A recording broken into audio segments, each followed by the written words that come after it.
जय हिंद फ्रेंड। आज का टॉपिक हम देखेंगे भारत की जनगणना 2011 में ये जनगणना हुआ था, उससे संबंधित हम फुल डिटेल वीडियो देखेंगे, जिससे कि आपको कोई भी दिक्कत ना हो। इस वीडियो में हम थ्योरी देखेंगे, थ्योरी के साथ एमसीक्यू और एमसीक्यू का पूर्ण रूप से एनालिसिस करेंगे। तो फुल डिटेल वीडियो होगा, आपके आने वाली किसी भी एग्जाम की तैयारी करने वाले फ्रेंड, उसके लिए वीडियो बहुत ही यूजफुल होने वाली है। ठीक है, इस टॉपिक में सबसे पहले हम भारत की सभी जनगणना देखेंगे, कानूनी संवैधानिक समर्थन देखेंगे, उसके बाद कौन सी जनगणना कब हुआ था उसके बारे में देखेंगे, सब जानकारी करेंगे। उसके बाद एमसीक्यू के साथ साथ उसका पूर्ण रूप से एनालिसिस करेंगे, आपको समझने में कोई दिक्कत न हो। यहाँ पर दिया हुआ है, देखिए। सबसे पहले देखते हैं भारत की जनगणना, प्रमुख संबंधी घटनाएं और निष्कर्ष देखते हैं। तो पहली जनगणना कब हुआ था? 1881 ईस्वी में हुआ था। भारत की पहली जनगणना 1881 ईस्वी में हुआ था। इसने ब्रिटिश भारत के पूरे महाद्वीप, कश्मीर, फ्रेंच, पुर्तगाली उपनिवेशों को छोड़कर के जनसांख्यिकी, आर्थिक और सामाजिक विशेषताओं का वर्गीकरण पर विशेष बल दिया। आगे देखते हैं दूसरी जनगणना के बारे में देखते हैं। तो यहाँ पे दूसरी जनगणना हुआ था 1891 ईस्वी में। ठीक है, यह लगभग 1881 की जनगणना के समान पैटर्न पर ही आधारित की गई थी। ठीक है, इसमें 100% कवरेज का प्रयास किए गए और वर्तमान बर्मा के ऊपरी हिस्से कश्मीर और सिक्किम को भी शामिल किया गया था। कब? दूसरी जनगणना 1891 में हुई थी तब। आगे देखते हैं तीसरी जनगणना देखते हैं। तो तीसरी जनगणना 1901 ईस्वी में हुआ था। कब हुआ था? 1901 ईस्वी में हुआ था। इस जनगणना में बलूचिस्तान, राजपूताना, अंडमान निकोबार, बर्मा, पंजाब, कश्मीर के सुदूर इलाकों को भी शामिल किया गया था। ठीक है, नेक्स्ट क्वेश्चन हम देखते हैं आगे। आगे यहाँ पे पांचवी जनगणना देखते हैं। पांचवी जनगणना कब हुआ था? 1921 ईस्वी में हुआ था। कब हुआ था? 1921 ईस्वी में हुआ था। 1911 से 21 का दशक अब तक एकमात्र ऐसा दशक रहा जिसमें जनसंख्या में 0.31% की दशकीय गिरावट देखी गई थी। कब? 1911 से 21 के बीच में। ठीक है, आगे देखते हैं यहाँ पे।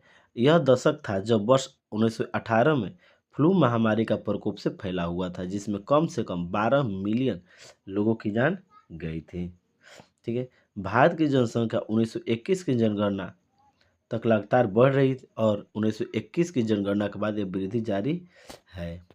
आगे देखते हैं यहाँ पे। इसलिए 1921 की जनगणना भारत के जनसांख्यिकी इतिहास में द ग्रेट डिवाइस या महान विभाजक वर्ष भी कहा जाता है। कब? 1921 में ये हुआ था जनगणना। आगे देखते हैं यहाँ पे 11वीं जनगणना। 11वीं जनगणना कब हुआ था? 1971 में हुआ था। कब हुआ था? 1971 में 11वीं जनगणना हुआ था। स्वतंत्रता के बाद यह दूसरी जनगणना थी।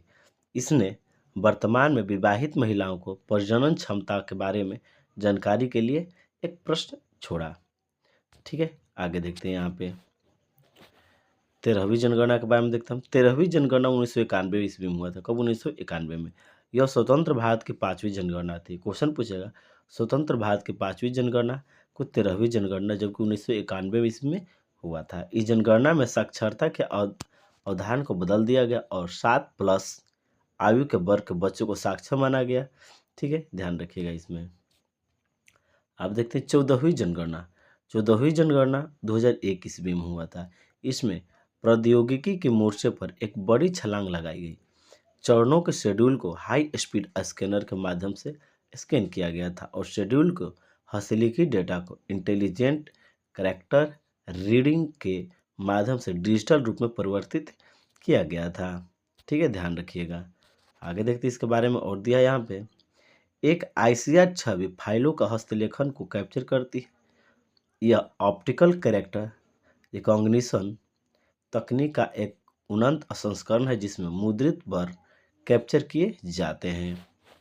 आगे देखते हैं 15वीं जनगणना देखते हैं। 15वीं जनगणना 2011 ईस्वी में हुआ था। वर्ष 2011 की जनगणना में ईएजी राज्यों, जैसे कि ईएजी का मतलब इम्पावर्ड एक्शन ग्रुप, जैसे कि उत्तर प्रदेश, उत्तराखंड, बिहार, झारखंड, मध्य प्रदेश, छत्तीसगढ़, राजस्थान, उड़ीसा के मामले में पहली बार महत्वपूर्ण गिरावट देखी गई थी। कब? 2011 की जनगणना के में ये बात बोला गया था। आगे देखते हैं यहाँ पे 16वीं जनगणना कब हुआ था?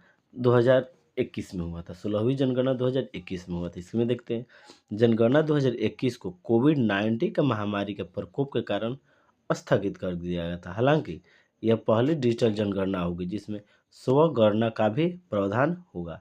यह पहली बार है कि ऐसे परिवार और परिवारों में रहने वाले सदस्यों की जानकारी एकत्र की जाएगी जिसका मुखिया कोई ट्रांजिस्टर हो। अब इसके बाद हम क्वेश्चन आंसर देखते हैं। क्वेश्चन आंसर के बाद उसका कुछ एनालिसिस करेंगे जिससे आपको समझने में कोई दिक्कत ना हो।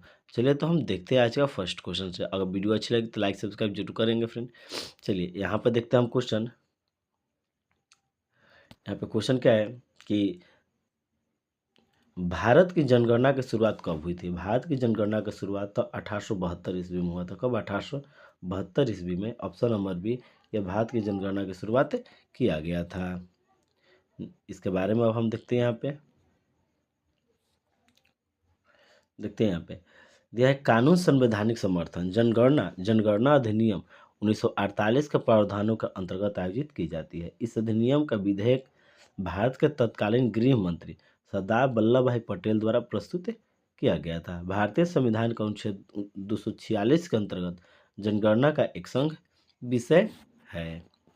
आगे देखते हैं यहाँ पे क्वेश्चन नंबर 2 क्या है। यहाँ पे टू दिया है कि 2011 की जनगणना भारत की जनगणना के अनुसार अन्य धर्म और मत जनसंख्या का कितना हिस्सा बनाता है। तो 7.9 मिलियन हिस्सा बनाता है 2011 की जनगणना के अनुसार अन्य धर्म और मत के लिए। ठीक है, ध्यान रखिएगा। अब इसके बारे में हम देखते हैं। यहाँ पे दिया हुआ है कि 2011 की भारत की जनगणना के अनुसार अन्य धर्म और मत जनसंख्या 7.9 मिलियन हिस्सा बनाते हैं। ओआरपी श्रेणी में विभिन्न स्वदेशी और आदिवासी धर्म शामिल है जो प्रमुख धार्मिक समूह का हिस्सा नहीं है। भारत की जनगणना हर 10 साल में आयोजित की जाती है और जनसांख्यिकी का व्यापक डेटा प्रदान करते हैं। 2011 की जनगणना भारत की 15वीं जनगणना थी। 2011 में जो जनगणना हुआ था ये 15वीं जनगणना थी भारत के। ठीक है, आगे देखते हैं। यहाँ पे क्वेश्चन नंबर हम देखते हैं। यहाँ पे अगला क्वेश्चन नंबर थर्ड क्या है कि 2011 की जनगणना के अनुसार भारत में निम्न में से सबसे कम आबादी वाला राज्य कौन सा था। सिक्किम। 2011 में जब जनगणना हुआ था भारत का सबसे कम आबादी वाला राज्य सिक्किम था। कौन सा था? सिक्किम था। ठीक है, अब इसके बारे में हम यहाँ पे देखेंगे। सिक्किम की आबादी लगभग 6.11 लाख है। ठीक है, 2011 की सिक्किम जनगणना बताती है कि सिक्किम की जनसंख्या पूरे भारत में सबसे कम थी। आगे देखते हैं। यहाँ पे 2011 की जनगणना के अनुसार बाल लिंग अनुपात 1000 पुरुषों पर स्त्रियां कितनी थी। तो 1000 पुरुषों पर 919 स्त्रियां थी 2011 की जनगणना के अनुसार। आगे देखते हैं। यहाँ पे अगला है 0 से 6 आयु के महिलाओं और पुरुषों का अनुपात बाल लिंग अनुपात के रूप में जाना जाता है। 2001 की जनगणना में भारत का बाल लिंग अनुपात 927 था, लेकिन 2011 की जनगणना के अनुसार यह घटकर 1919 तक ही रह गया। 2011 की जनगणना के अनुसार हरियाणा में सबसे कम बाल लिंग अनुपात 834 है, जबकि भारत के राज्य में मिजोरम में सबसे ज़्यादा 1000 पुरुषों पर 971 महिलाएं शामिल है। आगे देखते हैं। यहाँ पे अंडमान और निकोबार द्वीप समूह में किसी भारतीय केंद्र शासित प्रदेश का सबसे बड़ा लिंग अनुपात है 968 प्रति 1000 पुरुषों पर यह है। अगला क्वेश्चन देखते हैं। यहाँ पे क्वेश्चन नंबर अगला क्वेश्चन नंबर 5 है। 5 देखते हैं। यहाँ पे क्या कर रहा है कि भारत में नियमित जनगणना की शुरुआत किसके कार्यकाल में हुई थी। तो लॉर्ड रिपन के कार्यकाल में नियमित जनगणना की शुरुआत किया गया था। अगला क्वेश्चन देखते हैं हम। यहाँ पे कह रहे हैं कि क्षेत्रफल की दृष्टि से भारत का सबसे छोटा केंद्र शासित प्रदेश कौन सा है। तो ये लक्षद्वीप है। क्षेत्रफल की दृष्टि से भारत का सबसे छोटा केंद्र शासित प्रदेश लक्षद्वीप है। ध्यान रखिएगा लक्षद्वीप का। इसके बारे में हम देखते हैं। यहाँ पे कि क्षेत्रफल की दृष्टि से लक्षद्वीप भारत का सबसे छोटा केंद्र शासित प्रदेश है। लक्षद्वीप भारत का सबसे छोटा केंद्र शासित प्रदेश जिसका क्षेत्रफल 32 वर्ग किलोमीटर है। क्षेत्रफल की दृष्टि से लद्दाख भारत का सबसे बड़ा केंद्र शासित प्रदेश है। क्षेत्रफल की दृष्टि से राजस्थान भारत का सबसे बड़ा राज्य है। ठीक है, आगे देखते हैं। क्षेत्रफल की दृष्टि से राजस्थान सबसे बड़ा राज्य है और क्षेत्रफल की दृष्टि से गोवा सबसे छोटा राज्य है। कच्छ यानी गुजरात में पड़ता है, भारत का सबसे बड़ा जिला है। माहे जो पांडिचेरी में पड़ता है, भारत का सबसे छोटा जिला है। अगला क्वेश्चन देखते हैं यहाँ पे, जनसंख्या का घनत्व मापने की इकाई क्या है? तो व्यक्ति प्रति किलोमीटर, व्यक्ति प्रति किलोमीटर के अनुसार से जनसंख्या का घनत्व मापा जाता है। ठीक है, देखते हैं इसमें क्या अगला क्या पॉइंट दिया है कि जनसंख्या घनत्व प्रति व्यक्ति किलोमीटर में मापा जाता है। इसमें यह देखा जाता है कि 1 किलोमीटर में कितने व्यक्ति रहते हैं। अगला क्वेश्चन देखते हैं यहाँ पे, जनगणना 2011 के अनुसार सबसे अधिक घनत्व किस राज्य का है? तो बिहार का है। जनगणना 2011 के अनुसार सबसे अधिक घनत्व बिहार राज्य का है। कौन सी राज्य का है? बिहार राज्य का है। बिहार का जनसंख्या घनत्व सबसे अधिक 1102 प्रति व्यक्ति प्रति किलोमीटर। दिल्ली एक संघ प्रशासित राज्य, दिल्ली जो है एक संघ शासित प्रदेश है, ध्यान रखिएगा। अगला क्वेश्चन देखते हैं यहाँ पे, भारत में नियमित जनगणना 1881 में शुरू हुआ था। ठीक है,